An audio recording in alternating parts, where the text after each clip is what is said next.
Hello everyone. Today we're going to talk about chapter 40 of this great book, The Tao Te Ching.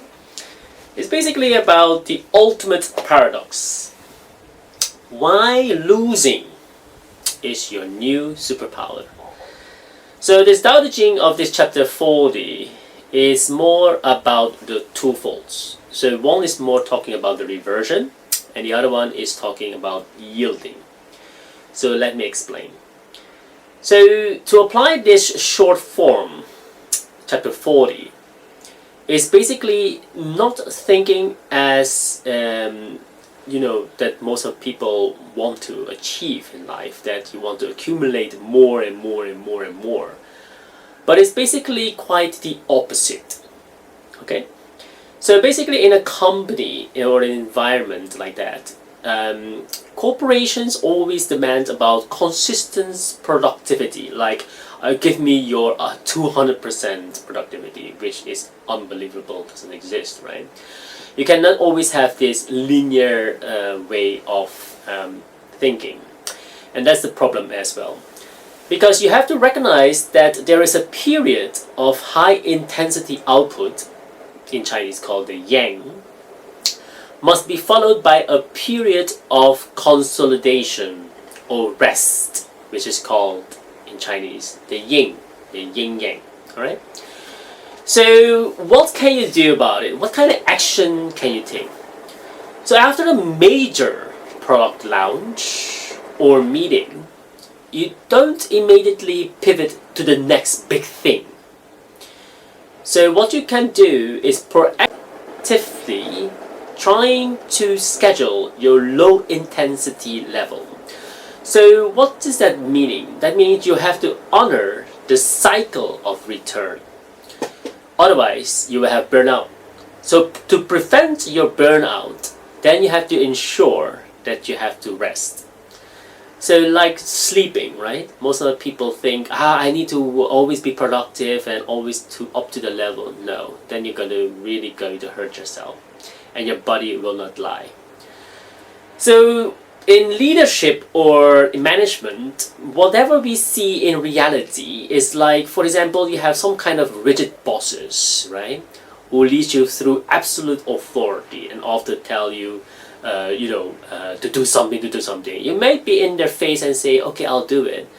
But on the backside, people will be very quiet and rebellious. Okay? We call it the quiet rebellions.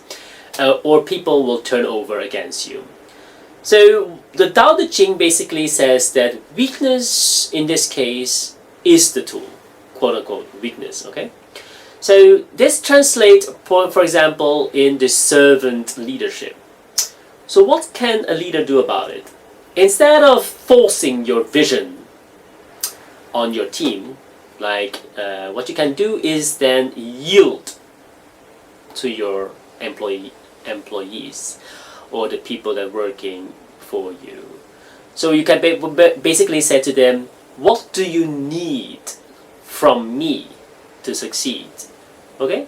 So basically say by being soft and supportive rather than hard and demanding, you will actually gain respect and more influence and loyalty. And you have to always do it whenever you say you're going to do it. And in order to keep track on that is to have your own personal assistant as well to help you. Okay, how to apply that in a day-to-day personal life, right? So people say how this Tao Te Ching book, you always talk about how to apply that in a more personal way, which is good.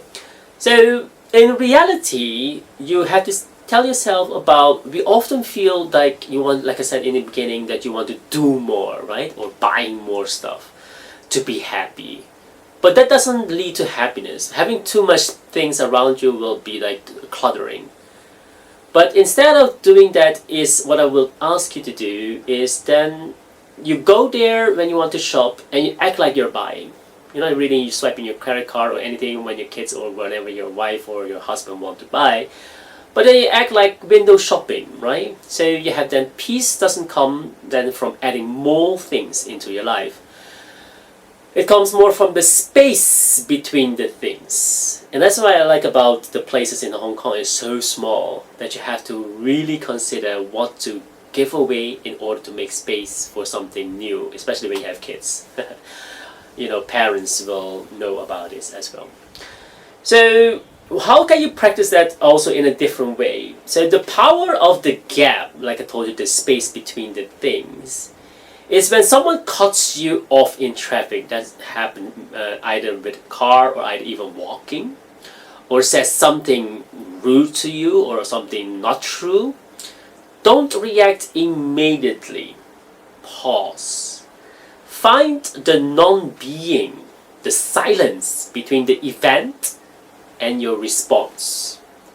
So the tiny moment of the nothingness gives you the freedom to choose peace over anger.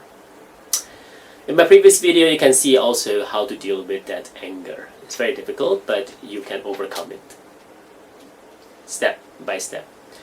So physical fitness and health is also very important. It's really called what I call the cycle of reversion, or maybe the reversion of that part. So in reality is that people often quit the gym because they expect linear progress, getting stronger faster. I need to be strong and show up in the summer with a six-pack, for example. That doesn't work. You need to progress slowly. You need to take your rest and you keep on going.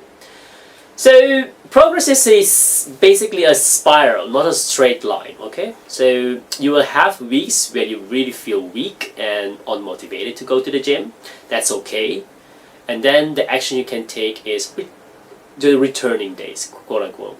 So if you feel tired, do the light stretch, for example. Let's say, for example, you do it on a daily, wake up 50 push-ups, do maybe 10 push-ups or something that at least you do it.